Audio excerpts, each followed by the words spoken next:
नमस्कार दोस्तों। आज इस कहानी में हम आपके लिए माँ तुलसी की एक बहुत सुंदर कहानी लेकर आए हैं। एक समय की बात है, एक गांव में एक ब्राह्मण अपनी पत्नी, बहन और बेटी के साथ रहता था। उसकी बहन ने तुलसी पूजन का नियम ले रखा था। वो सुबह शाम तुलसी के पौधे में घी का दीपक जलाती थी, तुलसी को जल और दूध से सींचती थी। उसके तुलसी पूजन से उसकी भाभी बहुत नाराज रहती थी और कहती थी, तेरे विवाह में तुझे मैं ये तुलसी ही दूंगी।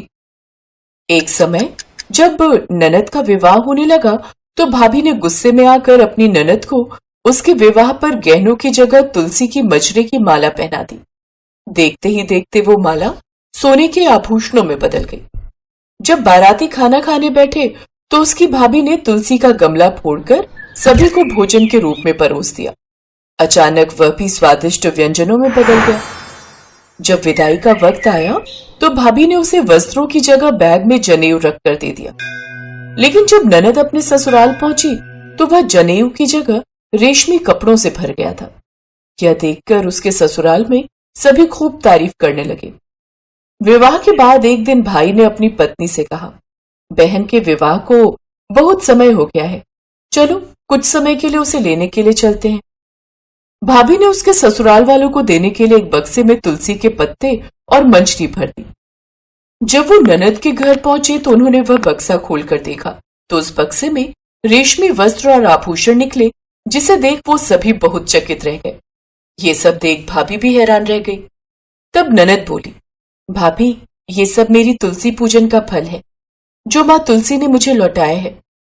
ये सब देखकर भाभी ने अपनी बेटी से कहा कि अब से तुम रोज तुलसी पूजन किया करो। बेटी बिना मन से रोज तुलसी पूजने लगी, जिससे उसकी माँ बहुत खुश रहती थी। फिर जब बेटी के विवाह का समय आया तो माँ ने अपनी ननद के विवाह की तरह अपनी बेटी को भी मंजरे की माला पहना दी और खाने में तुलसी का गमला फोड़कर मेहमानों को परोस दिया। लेकिन ना तो वह माला सोने चांदी में बदली और ना ही मेहमानों को परोसा हुआ वो गमला स्वादिष्ट व्यंजनों में बदला। ये देखकर सभी मेहमान बहुत नाराज हुए और उसकी बहुत निंदा करने लगे। तभी उसका पति बोला, मेरी बहन ने सच्चे मन से तुलसी पूजन किया था, इसलिए तुलसी माता ने उसका साथ दिया और तूने लालच में आकर अपनी बेटी से जबरदस्ती तुलसी पूजन करवाया, जिसका ये अंजाम हुआ कि बेटी के ससुराल में हमारी निंदा हो गई है। हे तुलसी माँ, जैसी कृपा आपने ननद पर करी वैसी ही कृपा आप इस कहानी को सुनते, कहते और हुंकार भरते सब पर करना। जय तुलसी माता। तुलसी विवाह पूजन विधि। तुलसी विवाह के लिए पूजन स्थल को साफ सुथरा कर फूलों से अच्छी तरह सजाएं। तुलसी के गमले में गन्ने का मंडप जरूर बनाएं। तुलसी माता का 16 श्रृंगार कर चुनरी अर्पित करें। तुलसी विवाह करने के लिए सबसे पहले चौकी बिछाएं, उस पर तुलसी का पौधा और शालिग्राम को स्थापित करें। इसके बाद इनके पास में कलश में पानी भर कर रखें।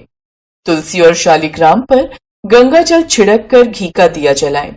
इसके बाद दोनों को रोली और चंदन का टीका लगाएं। इसके बाद शालिग्राम को हाथ में लेकर तुलसी की परिक्रमा करें। इसके बाद फिर तुलसी को शालिग्राम की बाईं ओर रखकर आरती करें।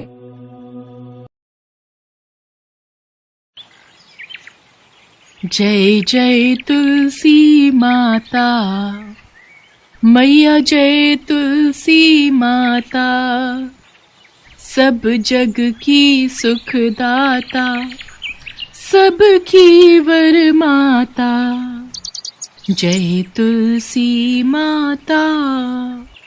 हे तुलसी मैया, मेरे घर परिवार में अपनी कृपा बनाए रखना। जय तुलसी माता।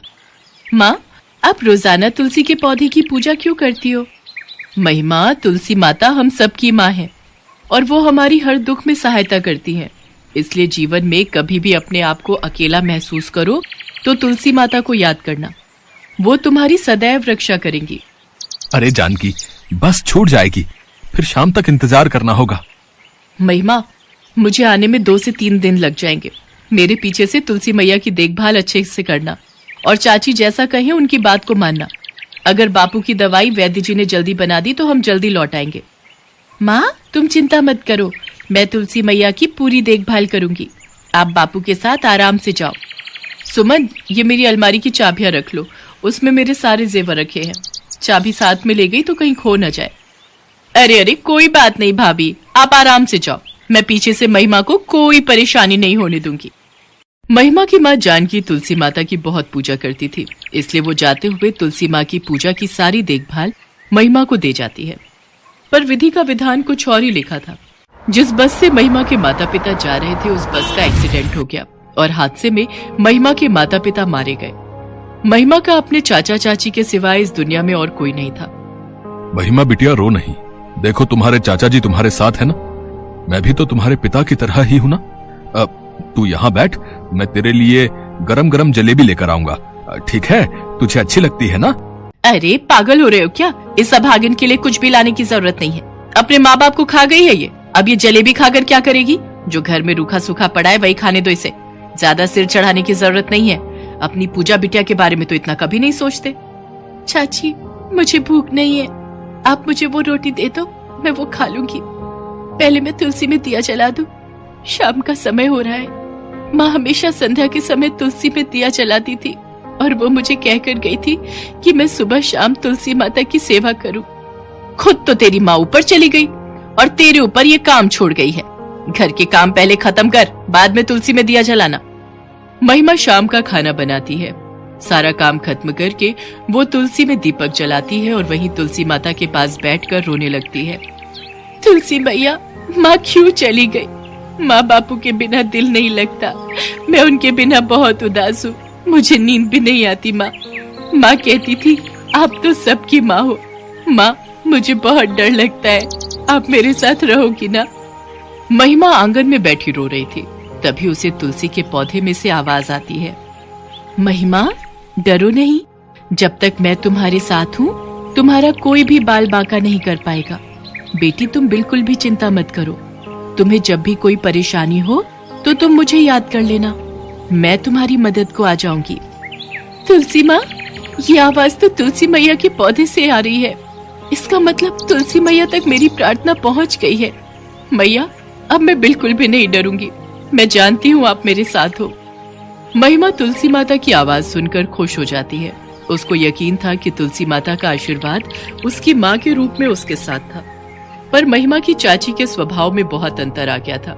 वो तो बस यही चाहती थी कि जो भी जेवर महिमा की माँ उसे देकर गई थी वो उन जेवर को हड़प ले, पर माँ तुलसी के होते हुए ऐसा कभी नहीं हो सकता था। ये सारे जेवर चुपचाप संदूक में छुपा देती हूँ और किसी दिन मौका देखकर सारे जेवर बेच दूंगी और पैसों को अपने पास जोड़कर रख लूंगी। ये पूछेंगे तो बोल दूंगी चोर चुरा कर ले गया। महिमा की चाची सारे जेवर संदूक में बंद करके ताला लगा देती है। महिमा, ओ महिमा, कब से तुझे आवाज लगा रही हूँ? मैं बाजार जा रही हूँ, मेरे लौटने तक सारे कपड़े धोकर आंगन को अच्छे से लीप देना और दोपहर का खाना बनाकर रख देना। कोई भी काम रहा ना तो तेरी खैर नहीं। मुझे तो मिट्टी से आंगन लीपना आता ही नहीं, मैंने ये काम कभी नहीं किया चाची। बड़ी आई काम के बहाने ढूंढने वाली, जैसे मर्जी कर, पूरा आंगन अच्छे से लिपा होना चाहिए। महिमा को सारे घर का काम देकर उसकी चाची अपनी बेटी के साथ बाजार घूमने चली जाती है। हे तुलसी माँ, मेरी मदद करो, मुझे आंगन लीपना नहीं आता, चाची आकर बहुत मारेगी। महिमा रोने लगती है। तभी उसके सामने तुलसी माता प्रकट होती हैं और एक साधारण स्त्री का रूप ले लेती हैं। बेटी तुम चिंता मत करो, लाओ मिट्टी दो, मैं तुम्हारा पूरा आंगन लीप देती हूँ। माँ मैं जानती थी आप मेरी मदद को जरूर आओगी। साधारण स्त्री के रूप में माता तुलसी मुस्कुराने लगती हैं। कुछ देर बाद महिमा देखती है माँ तुलसी ने कुछ ही पलों में सारा काम खत्म कर दिया। माँ आपने तो सारा काम चुटकियों में ही खत्म कर दिया, अब चाची मेरे ऊपर गुस्सा नहीं करेंगी। बेटी अब तुम थोड़ी देर आराम से सो जाओ। महिमा वहीं तुलसी के पौधों के पास सो जाती है और देवी तुलसी अंतर ध्यान हो जाती हैं। महिमा की चाची जब घर आकर सारा काम निपटा हुआ देखती है तो वो हैरान रह जाती है। अब वो रोजाना कठिन से कठिन काम महिमा को देकर जाने लगी, पर तुलसी माता आकर सारा काम कर देती थी।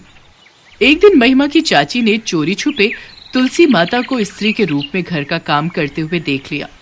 ये बात है, तब भी मैं कहूँ महिमा इतनी जल्दी तो घर के काम नहीं निपटा सकती। ये किसी औरत की मदद लेती है जो यहाँ पर इसके बदले घर का काम करती है। कहीं ऐसा ना हो इसने पूरा घर ही लुटा दिया हो। कोई भरोसा नहीं है, ये काम के बदले इसे कुछ न कुछ जरूर दे रही है। एक बार संदूक में जाकर देखती हूँ, कहीं जेवर तो इसे दान में नहीं दे दिए। महिमा की चाची कमरे में जाकर संदूक देखती है जिसमें महिमा की माँ जानकी के जेवर रखे हुए थे, पर संदूक में जेवर की जगह पत्थर थे। महिमा की चाची अपना सिर पीट लेती है। हे राम, मैं तो लुट गई, बर्बाद हो गई। सुनो जी, जेठानी जी के सारे जेवर चोरी हो गए। जरूर इस महिमा ने उस औरत को दे दिए जिससे ये चोरी छिपे घर के काम करवाती है। इसे बोलो उस औरत को बुलाए, वो कहाँ रहती है, चुपचाप चोरी किए हुए सारे जेवर वापस करेगी। महिमा, तुम्हारी चाची किसके बारे में बात कर रही है? और सुलोचना घर का काम किसी और से करवाती है, तो फिर तुम क्या करती हो?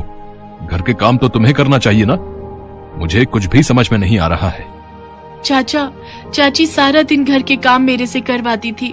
मेरे से अकेले सारे काम नहीं हो रहे थे।